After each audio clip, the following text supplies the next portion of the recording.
Assalamualaikum warahmatullahi wabarakatuh. Waalaikumsalam warahmatullahi wabarakatuh.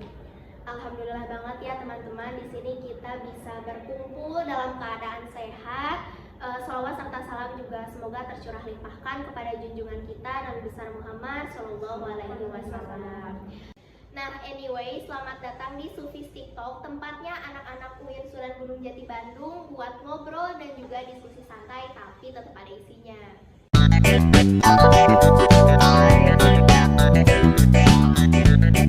Di sini kita akan ngobrol santai dan juga berdiskusi tentang cerita yang sudah dikirimkan teman-teman kita ya. Ini ada satu teman kita namanya Farhan yang dia ngirim cerita ke email. Aku bacain ya ceritanya ya. Jadi cerita itu gini. Si Farhan ini dia itu kan seorang arsitek muda ya, yang sukses, yang sedang mengalami krisis identitas. Nah, di tengah gemerlap karirnya, ia merasa hampa dan mulai mempertanyakan tujuan hidupnya. Ia merasa pencapaian materi tidak memberinya ketenangan batin, hingga akhirnya ia kembali mendalami spiritualitas untuk menemukan arah hidup yang jelas. Farhan mulai menata ulang keyakinannya. Ia belajar bahwa hidup bukan sekedar kebetulan, melainkan ada sang pencipta yang mengatur alam semesta. Sebagai bukti nyata keyakinannya, Farhan mulai disiplin menjalankan kewajiban rutin seperti sholat 5 waktu dan gemar berbagi kepada yang membutuhkan pertolongan. Nah, suatu hari di perusahaan tempatnya bekerja, ia diminta untuk merancang sebuah bangunan yang fungsinya meragukan secara etika agama. Farhan pun mencari dasar hukum untuk menemukan sikapnya, mulai dari mencari ketentuannya di Al-Quran dan hadis. Ia juga melihat kesepakatan para ulama dan melakukan pertimbangan logis yang sejalan dengan syariat Islam. Sebagai pribadi muslim, Farhan dikenal sebagai atasan yang santun dan jujur. Suatu saat terjadi ketegangan antara stafnya yang berbeda keyakinan mengenai jadwal penggunaan ruang istirahat untuk ibadah. Farhan harus menengahi konflik tersebut dengan prinsip saling menghormati antar umat beragama tanpa mengesampingkan rasa persaudaraan dengan rekan sesama muslimnya di kantor. Nah, itu ceritanya. Nah, di sini aku Kirena Fitraulisan dan bersama teman-teman aku yang asik-asik ini nih ada Salwa dan juga Alia. Halo semuanya. Di sini kita akan membedah gitu ya. Apa sih yang sebenarnya dialami si Farhan ini dalam sudut pandang hadis sufisti. Kita akan membedah satu persatu nih. Oke ini ya, seneng banget nih aku diajak buat ngobrol dan diskusi tentang cerita dari Farhan ya. Seneng banget nih. Nah, iya juga nih, semoga hari ini kita dapat insight baru nih dari ceritanya Farhan ini. Amin. Nah, teman-teman kan di awal tadi ya udah aku ini ya nyebutin gitu ya ceritanya kalau si Farhan ini tuh sebenarnya hidup dia udah enak gitu ya, pekerjaannya udah bagus, terus finansialnya mungkin mapan, karirnya bagus gitu. Tapi dia itu ngerasa hampa, hatinya itu ngerasa hampa, ngerasa kosong, bahkan dia ngerasa krisis identitas gitu kan ya. Nah, padahal secara logika kan harusnya orang yang sudah tercukupi segalanya itu kan bisa lebih tenang bagi indeks ekonomi gitu ya. Nah, menurut kamu Salwa, gimana nih sudut pandang gimana tasawuf melihat hal itu kayak gimana sih? Kalau dari aku ya, menurut aku dari pandangan tasawufnya itu sebenarnya kebahagiaan sejati itu ada di dalam diri kita sendiri, batin kita sendiri gitu, bukan dari orang lain. Terus supaya kita makin kuat nih buat nggak ragu-ragu lagi, aku ada landasan dari Al-Quran. Contohnya itu dari surat Ar-Ra'd ayat 28 yang artinya, ingatlah hanya dengan mengingat Allah hati menjadi tentram gitu. Nah, Imam Al-Ghazali juga pernah bikin perumpamaan nih di kitabnya yang berjudul Yaumuddin. Dia merumpamakan bahwasanya kalau hati manusia itu seperti cermin. Kalau hidup kita cuma dipakai buat ngejar dunia gitu, ngejar kerja berlebihan atau sampai lupa beribadah, ya cerminnya itu bakal berdebu gitu loh. Makanya si jiwanya itu jadi gelisah walaupun dia udah jadi arsitek sukses kayak gitu.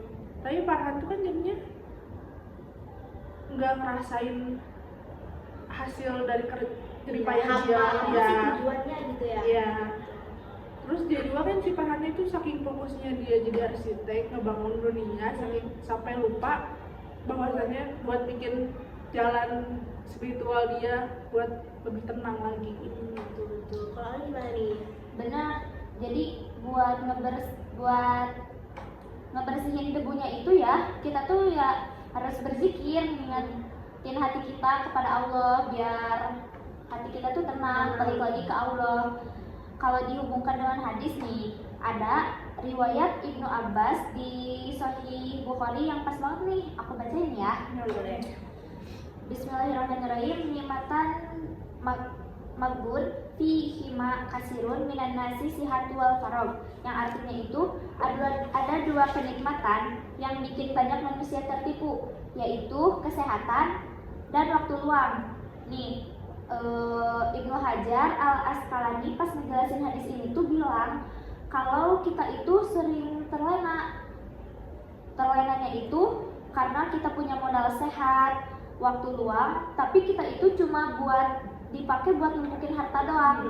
Tapi hati kita itu nggak diisi oleh zikir, jadi rasanya ya pasti hampa, nggak bermakna. Nah, setuju banget nih, apalagi kan Gen Z sekarang tuh sangat pekerja keras gitu ya. Pasti tuh kayak ya mungkin lah ya, ada beberapa yang sangat mengejar duniawi itu sangat mengejar gitu ya. Tapi tuh mereka lupa akan akan akhirat, dan juga sebenarnya hati kita juga perlu diberi makan oleh oleh zikir tadi gitu ya, untuk membuat hati kita tenang dan lain-lain. Dan ini tuh emang problem modern banget gitu ya, yang pasti banyak juga orang yang ngerasain hal sama gitu ya, udah punya semuanya gitu, tapi kenapa ya ada yang kosong gitu ya di hati tuh, kayak tujuan hidup kita tuh apa sih sebenarnya, udah punya segalanya. Nah, ternyata hati kita yang sedang lapar itu gitu. Nah, terus merujuk tadi yang penjelasan Alia sama Salwa tadi, itu tuh poinnya ada di poin syukur, teman-teman. Nah, syukur sendiri ini kan definisinya itu adalah bagaimana seseorang menyikapi dan juga memanfaatkan nikmat yang telah Allah berikan. Nah, mungkin si Farhan ini tuh pastilah ya diberi sama Allah tuh ya pekerjaannya sudah bagus gitu. Ketika dia diberi proyek gitu, dia mengucapkan alhamdulillah. Nah, padahal esensi syukur ini tuh sebenarnya bukan hanya lewat ucapan aja, tapi juga dari tindakannya juga gitu. Nah, ini juga sejalan sama ayat di Al-Quran surah Ibrahim ayat 7, di mana Allah itu bilang kalau misalkan kita bersyukur atas nikmat yang diberikan, nikmat tersebut tuh akan diberikan lebih lagi gitu. Makanya di sini itu Farhan bisa untuk syukurnya itu ya tadi, dia sebenarnya udah menjalankan rasa syukur itu dengan dia kasih ke orang, dia bersedekah, itu termasuk dari rasa syukur yang dia tunjukkan gitu lewat lewat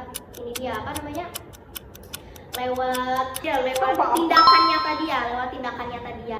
Makanya ada juga ini salah satu tokoh ulama nih, yaitu Imam Al-Quraisy, di mana beliau itu menjelaskan bahwa hakikat syukur itu bukan membuat seseorang itu jauh dari Allah, malah harusnya syukur ini tuh bisa membuat seseorang lebih dekat sama Allah. Makanya Farhan ini dia tuh udah banyak lah dikasih sama Allah nikmat gitu ya, dari segi pekerjaannya, dari segi finansialnya itu dia udah dikasih sangat banyak dan bagus gitu dari Allah. Makanya sangat dituntut, dan bukan sangat ya, emang wajib untuk bersyukur gitu.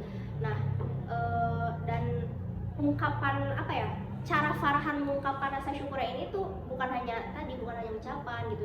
Farhan juga harus ada tindakan nyatanya, tapi dia tadi sudah ini bersedekah tadi gitu. Terus ini ada juga hadis dari riwayat Bukhari dan Muslim, dimana artinya ini janganlah kamu melihat orang yang berada di atas kamu, tapi lihatlah orang yang berada di bawah kamu. Jadi di sini syukur juga melihat cara pandang seseorang terhadap kehidupan gitu.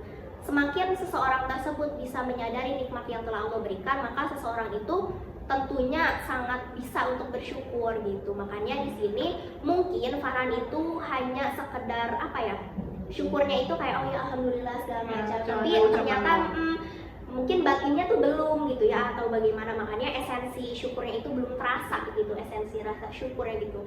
Padahal kalau seseorang sudah bersyukur, mungkin benar-benar bersyukur itu hidupnya enak, tenang gitu segala macam, dan juga bisa bermanfaat bagi orang yang bersyukur itu gitu. Nah, Terus gimana nih menurut kamu Salwa? Yang tentang Farhan itu kan bukan hanya sekadar batin saja kan? Iya benar banget. Heeh. Apalagi kan itu juga sampai ngerempet ke kerjaannya dia kan. Iya benar-benar. Aku juga itu juga kan dicerita apa tentang masalah di perusahaannya. Perusahaannya. Nggak sih, bukan masalah proyek baru, dia dapat proyek baru itu. Tapi dia tuh ngerasa kalau si bangunannya itu kayak abu-abu tuh gimana? Syubhat gitu kan ya. Dari segi etika agamanya, si Farhan tuh sampai nyari-nyari tuh kita kan di Al-Quran, sampai nanya-nanya ke ulama, itu sampai di effort banget tuh. Oh iya benar-benar yang bagian situ ya. Nah kalau menurut kamu nih, tindakan si Farhan ini yang ragu-ragu gitu ya, itu udah bijak belum? Dan udah keren belum? Itu sebenarnya udah keren dan udah tepat banget nih ya kalau secara sufi, karena itu tuh bentuk nyata dari sikap tafakur dan waro. Dia itu melakukan tafakur, terus dia itu kan mikir secara mendalam soal dampak jangka panjangnya buat dari kerjaannya. Sebenarnya Allah itu udah sering ngintil kita nih di dalam Al-Quran dengan kalimat afala tatafakkarun, yang artinya itu apa kamu gak berpikir. Terus Rasulullah juga udah ngasih kita rambu-rambu nih soal yang perkara yang abu-abu itu. Jadi ada nih hadisnya, aku baca ini. Innal halala bayin wa innal harama bayin wa bainahuma umurun mutasyabihat. Yang artinya itu sesungguhnya yang halal itu udah jelas dan yang haram itu udah jelas. Nah, di antara keduanya itu terdapat perkara-perkara yang syubhat. Nah, Ibnu Rajab Al-Hanbali juga orang yang berani ngejauh dari perkara yang syubhat itu berarti dia tuh udah nyelamatin agama dan harga dirinya. Imam Al-Ghazali juga pernah bilang nih kalau misalkan ini tuh udah masuk tingkatan para yang orang-orangnya tuh para solihin, yang artinya itu dia tuh udah berani menolak yang berpotensi bahwa dampak itu tuh bakalan berdampak buruk pada banyak orang. Jadi dia sebagai seorang yang pemimpin ya, berarti harus profesional dong. Kalau jadi dia tuh harus bisa Adil. Ya, bisa adil, terus bisa menolak ya, bisa bilang enggak, biar ngejaga integritas imannya. Harus tegas gitu Ya, ya. terakhir nih ya, ada yang gak kalah pelik nih. Farhan itu kan harus ngadepin staf yang beda keyakinan nih. Itu kan lumayan rumit nih. Iya. Karena buat jam istirahat, buat ibadah kan pasti berbeda. Iya. Jadi dia sebagai atasan harus bisa adil dan toleran. Nih, kalau menurut kamu gimana nih Salwa ngelihat dilema kepemimpinan begini? Nah, konsep dilema ini tuh masuk ke konsep ihsan. Aku pakai landasan lagi aja ya. Dari hadis Jibril yang populer banget nih, dari Sahih Bukhari. Aku punya caranya. Anta budallah kanaka tarohu fa in lam taku tarohu fa innahu yarka. Yang maksudnya tuh kamu beribadah kepada Allah seolah-olah melihatnya. Kalau nggak bisa, yakinlah Allah melihat kamu gitu. Prinsip ini juga sama kayak surah An-Nisa ayat 58 yang merintahin kita buat netepin hukum secara adil buat menjadi pemimpin gitu. Di dunia kerja juga ihsan tuh bakal ngelahirin rasanya muraqabah atau muraqabah itu apa? Merasa dilihat oleh Allah, diawasi sama Allah gitu kan. Jadi pas Farhan bikin keputusan buat karyawannya itu, dia jadi gak bakal subjektif atau diskriminatif ke karyawan-karyawannya karena dia ngerasa ada Allah gitu ngeliatin aku gitu.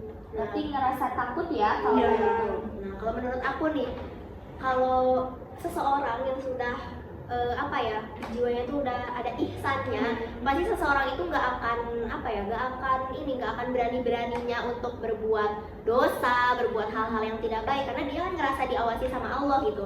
Dan apa yang dilakukan Farhan ini, kalau dia udah mulai ada sikap waro tadi ya, waro bukan hanya waro terhadap dia tuh mulai nyadar ya kayak ini tuh bangunannya kok agak syubhat segala macam. Dia juga waro terhadap ini apa namanya keadilan untuk staffnya. Nah ini menurut aku ini tuh udah masuk ke ikhtiar. Si Farhan ini ikhtiar untuk mencari solusi kepada staffnya, gimana ya supaya adil, supaya tetap ada solusinya yang baik gitu lah ya. Nah itu udah masuk ke ikhtiar, dan ketika seseorang itu udah berikhtiar maka hasilnya itu harus diserahkan kepada Allah. Nah ini yang disebut tawakal. Jadi tawakal ini tuh bukan hanya sekadar pasrah tanpa usaha gitu. Bahkan Rasulullah juga di dalam hadisnya itu menggunakan perumpamaan burung. Jadi seekor burung saja keluar dari sarangnya gitu untuk mencari makan. Begitupun dengan kita manusia, harus bersungguh-sungguh dulu dalam berusaha, baru hasilnya kita serahkan kepada Allah gitu. Ini juga ada di Quran surah Ali Imran ayat 159. Jadi di sini ya, di catatan aku juga. Kita semua ini punya catatan gitu ya. Jadi udah prepare banget nih gitu. Nice. Fa'idza azamta fatawakal 'ala Allah, yang artinya itu kemudian apabila kamu telah membulatkan tekad maka bertawakallah kepada Allah. Nah di ayat ini itu jelas banget ya nunjukin bahwa manusia itu harus berusaha dulu baru bertawakal. Nah, itu sejalan ya sama apa yang tadi Farhan lakuin gitu. Dia juga berusaha gimana mikir keras gitu, gimana ya mencari solusi buat staffnya. Dia juga kan mikir keras gitu ya tentang masalah tadi ya bangunan yang syubhat itu udah termasuk dari ikhtiar, dan hasilnya itu serahkanlah kepada Allah gitu, bertawakallah gitu. Nah ini juga sejalan lah ya sama Imam Al-Junaid Al-Baghdadi, di mana beliau itu bilang kalau ikhtiar itu aktivitas ini fisik, sedangkan tawakal itu aktivitas hati, dimana keduanya ini nggak boleh pisah, harus sama gitu. Nggak boleh tawakal doang, nggak boleh ikhtiar doang, itu tuh kayak percuma lah ya. Ikhtiar tanpa tawakal, tawakal tanpa ikhtiar itu kayak sia-sia gitu, benar. Nah obrolannya udah makin ketemu nih benang merahnya apa yang terjadi sama Farhan, dan apa saja sih solusi yang bisa dilakuin sama Farhan dan teman-teman di luar sana yang mungkin ngerasain hal yang sama gitu ya sama Farhan. Mungkin kalau boleh aku rangkum dari sudut syukur dan tawakalnya, pertama-tama nih, apalagi di dalam kehidupan kita nih, yang paling penting banget, semua aktivitas kita niatkanlah hanya karena Allah, niatkanlah karena ibadah. Karena dengan niat yang benar ini, hasilnya nggak sesuai pun biasanya hati kita tuh bisa tenang gitu, karena sudah diniatkan untuk Allah gitu. Nah bisa Farhan ini tuh niatkan pekerjaannya hanya karena Allah, untuk beribadah. Misalkan Farhan ini mendapatkan proyek gitu ya, niatkan untuk kemaslahatan masyarakat gitu. Nah jadinya nanti hatinya dapat predikat hati yang bersyukur. Setelah itu misalkan ada masalah internal kantor atau misalkan di eksternal lah gitu ya, carilah solusi sebaik-baiknya gitu, carilah solusi yang paling adil, yang benar gitu. Nah disinilah nilai tawakal hadir gitu. Jadi ikhtiar dulu nih, cari solusi yang benar segala macam, bertawakallah gitu. Kalau menurut kalian gimana nih? Kalau menurut aku ya nih, dari sudut zikir, wara, dan tafakur itu Farhan tuh harus pintar-pintar bagi waktu buat zikir. Karena kan biar hatinya tenang lagi ya, karena kalau habis kerja kan pasti capek. Nah kan zikir itu kan kayak buat menenangkan hati ya. Kalau kayak lagi capek, resah, ya berzikir, karena zikir itu nggak ngeganggu waktu kita berkegiatan sih ya. Bisa sambil berkegiatan Nah, berzikir iya. itu, betul. Itu tuh terkesan sepele sih kalau dilihat kayak orang biasa aja, padahal itu tuh ngaruh banget buat hati kita.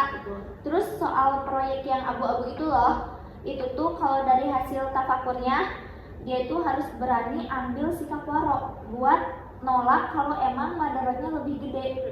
Karena kalau misalkan kita nggak berani nolak, itu udah nanti fatal banget, bakal hancur. Kayak hadis riwayat Muslim, kita itu mesti fokus pada apa yang bermanfaat dan minta pertolongan kepada Allah.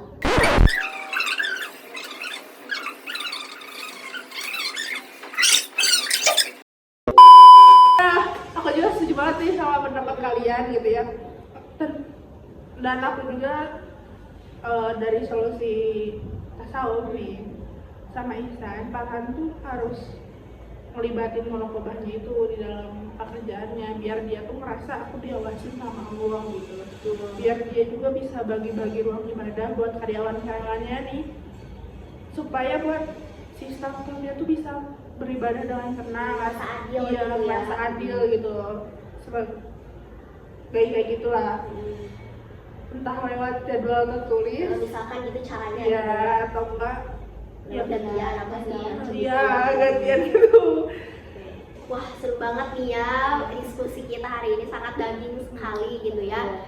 Mungkin kesimpulan lagi gitu ya, kita buat kesimpulan lagi kalau hal-hal yang tadi itu yang misalkan kayak waro, tafakur, apa kita zikir, syukur, tawakal dan lain-lain, ini tuh kita bisa kolaborasikan untuk ngebuat hati kita tuh lebih tenang, membuat kita tuh lebih dekat sama Allah gitu. Karena hal-hal ini tuh nggak mesti menjadikan seseorang itu jadi ansos terhadap dunia gitu. Jadi kayak wah dunia enggak deh gitu, enggak. Tapi hal-hal tersebut justru malah jadi kompas buat kita untuk menjalani kehidupan yang lebih baik gitu. Dan juga ya hati kita jadi tenang gitu, selain hidup kita lurus baik gitu, hati kita jadi tenang kalau menerapkan hal-hal tersebut gitu.